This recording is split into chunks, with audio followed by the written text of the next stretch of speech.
up to now, we've been looking at perfectly competitive markets and firms in those markets. From now on, and for the next few weeks, we'll be moving away from that model, which is widely regarded as very often an unrealistic model that's often not appropriate to real-world markets, to models where firms are assumed to possess market power. What we mean by market power is the ability of the firm to adjust the price which it charges for different quantities of output which it produces. So effectively, in graphical terms, we'd say it has a downward sloping average revenue curve or demand curve. So let's see what that means graphically, and then we'll move on to answering the questions for the workshop.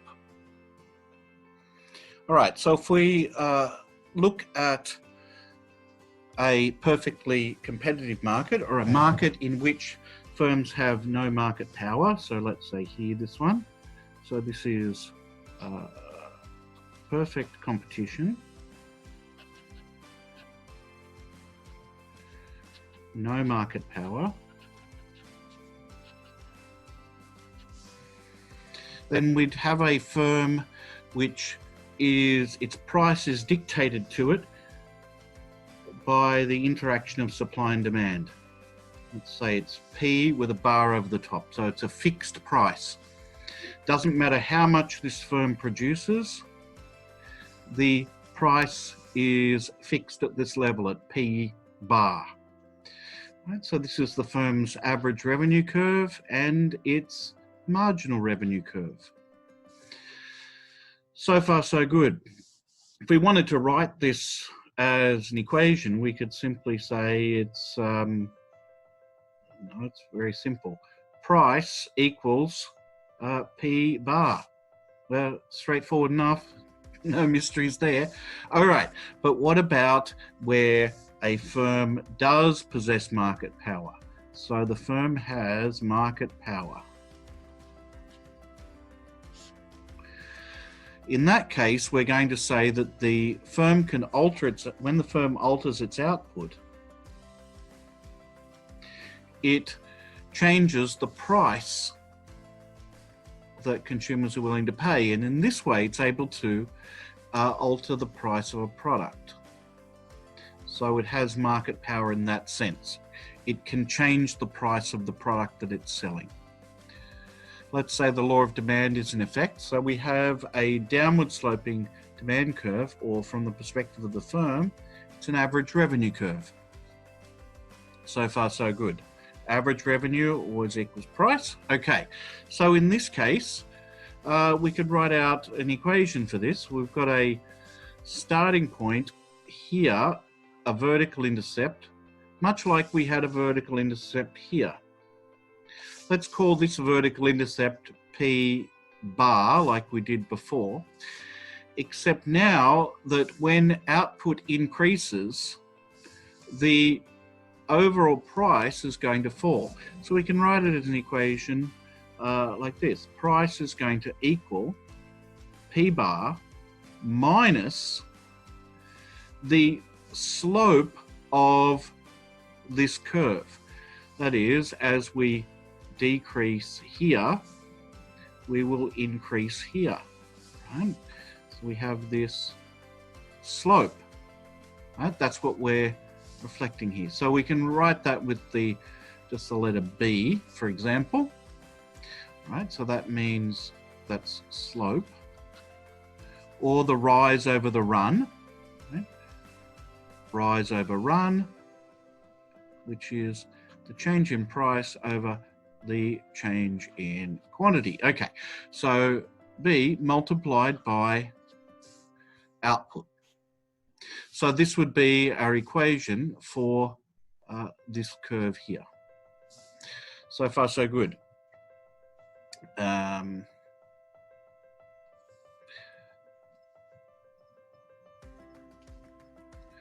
All right, but we've also got a marginal revenue curve.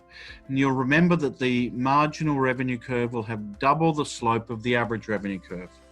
So if we were drawing this accurately, as we've done here, if we said that the horizontal intercept was, let's call it Q, then the horizontal intercept for the marginal revenue curve would be Q divided by 2, or same thing, half of Q, the original Q here. All right, so if we were to write an equation for this one, we can see that in some respects it's pretty much the same, except for one thing. So we start at the same point, the same vertical intercept, so marginal revenue equals P bar minus, but now it's not the slope, but double the slope of the original demand curve. So double the slope, 2b, multiplied by the quantity. And that would be our equation for the marginal revenue curve. Easy peasy, lemon squeezy. All right, so let's get rid of this junk here.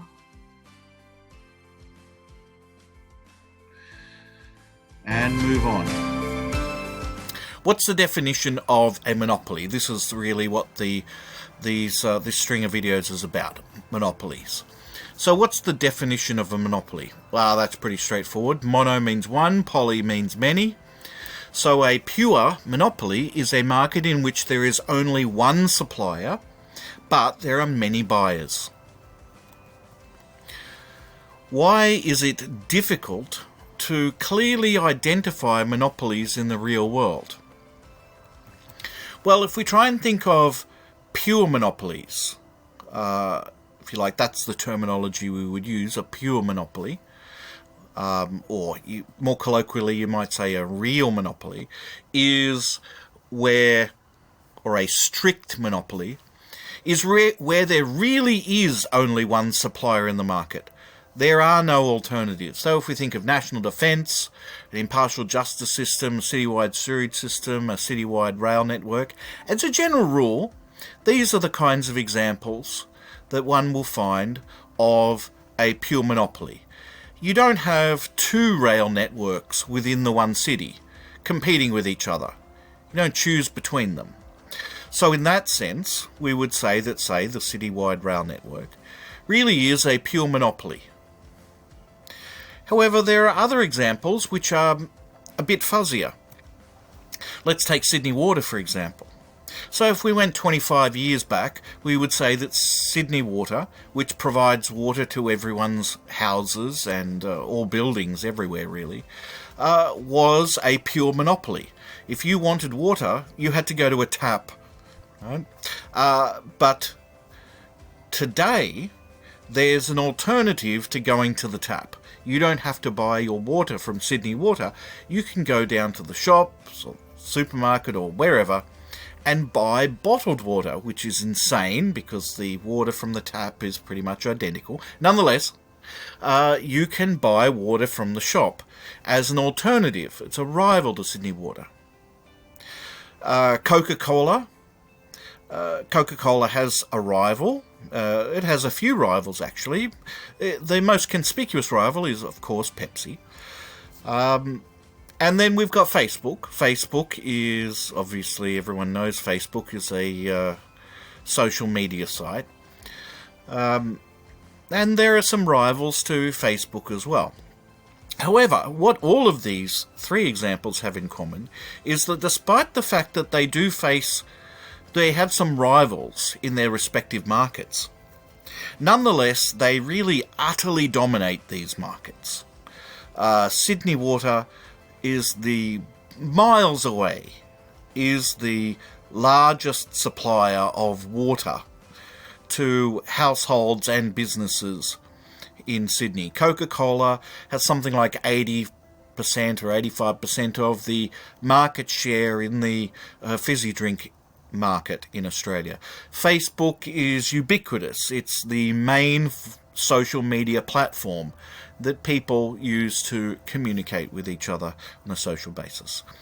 So in each of these cases, although they do face rivals or competitors, they so utterly dominate their respective markets that we could say that they behave as if they were monopolies, as if there was only one of them supplying the market as a whole.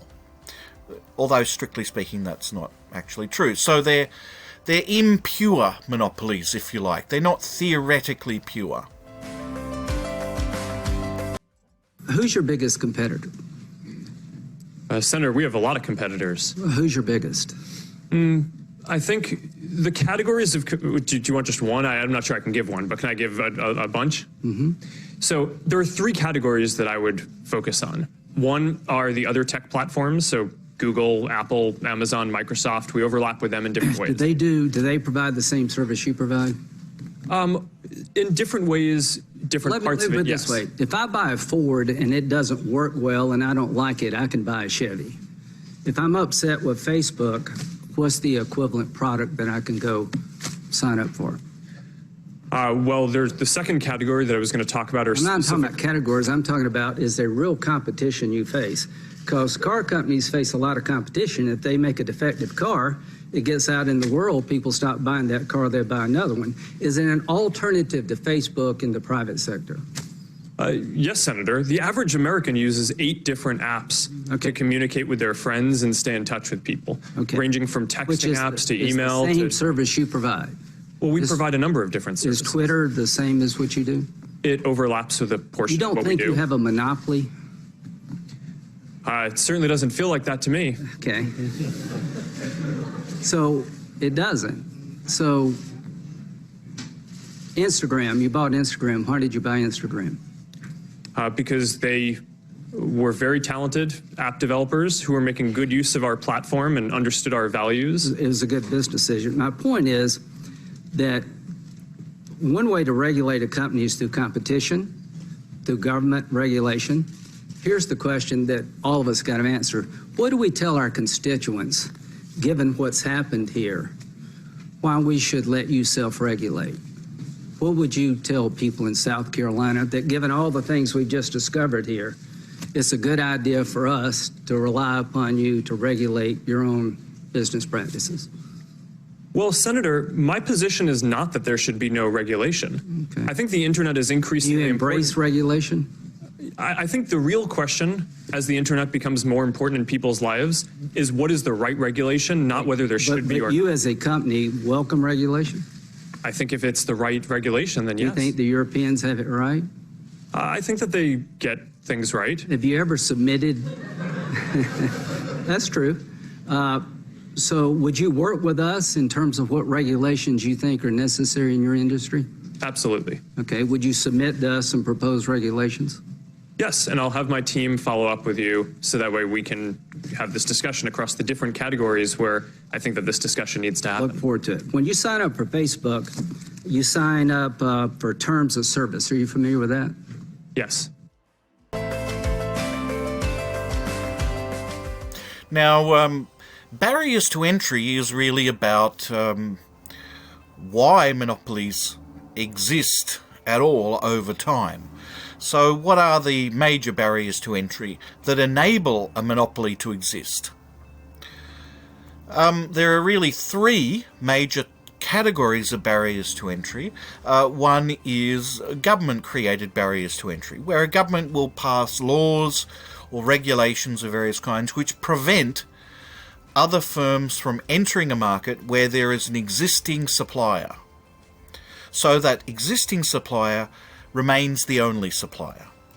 An example of something like that is patent law. So if a company invents some kind of new technology, rivals can't simply come along and copy that. That would be illegal.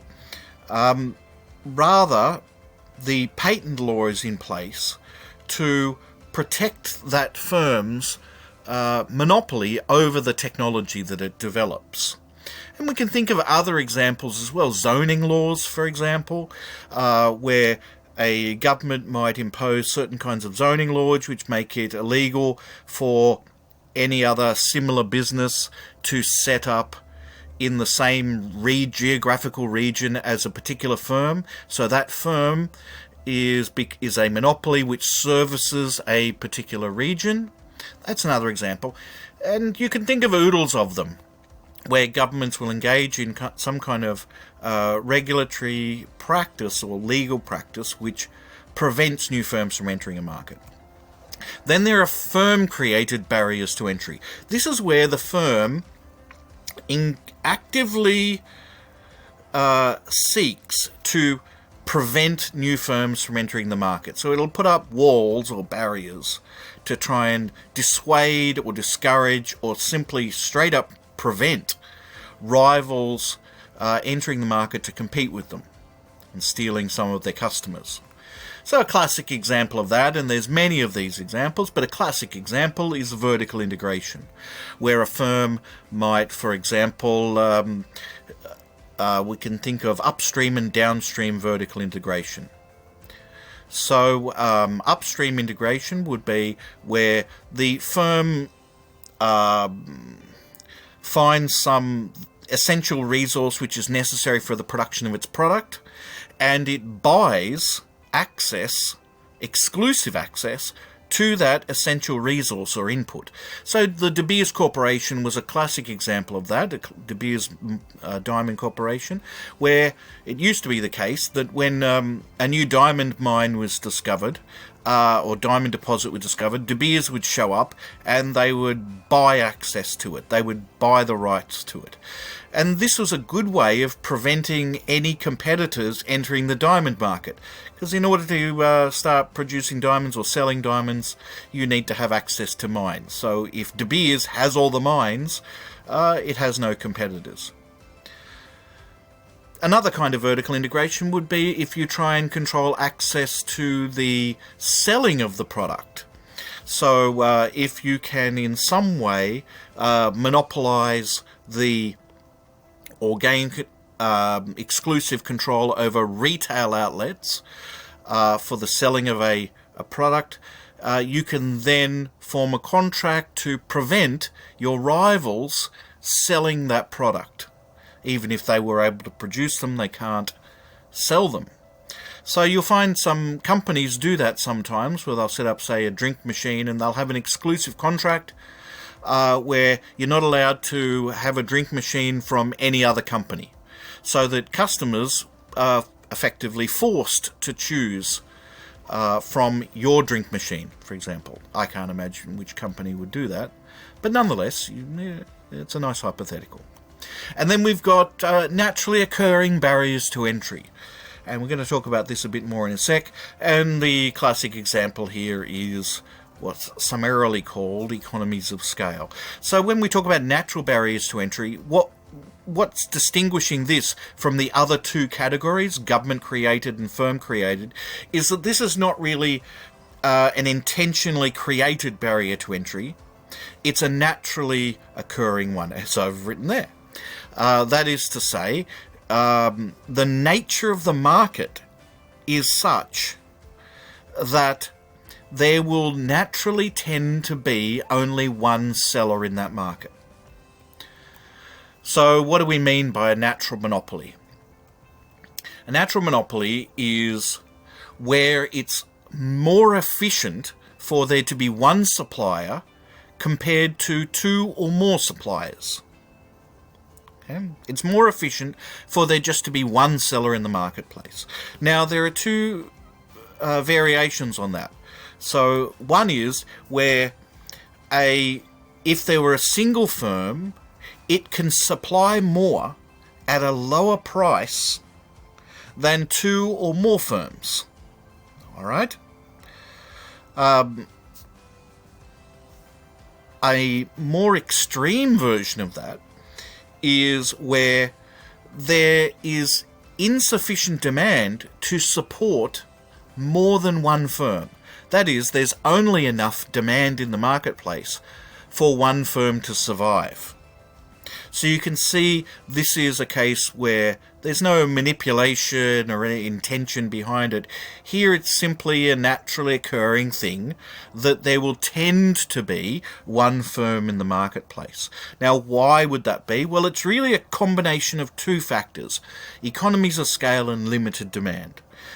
That is to say, when a firm is experiencing economies of scale, and this is in the long run, economies of scale, that is, as it produces more, its average costs fall, and that might be, a classic example of why that might be the case is because there might be high initial fixed costs, total fixed costs. So as the firm produces more and more and more, its average fixed costs, total fixed costs divided by output, fall and fall and fall and fall. Okay? So there are these cost advantages to getting larger. Anyway, so once you've got that, plus there's limited demand for the product.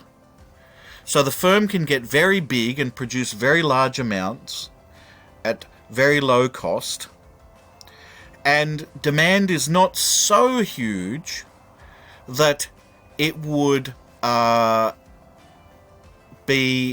enable two or more firms to survive or produce more efficiently than just one with its economies of scale.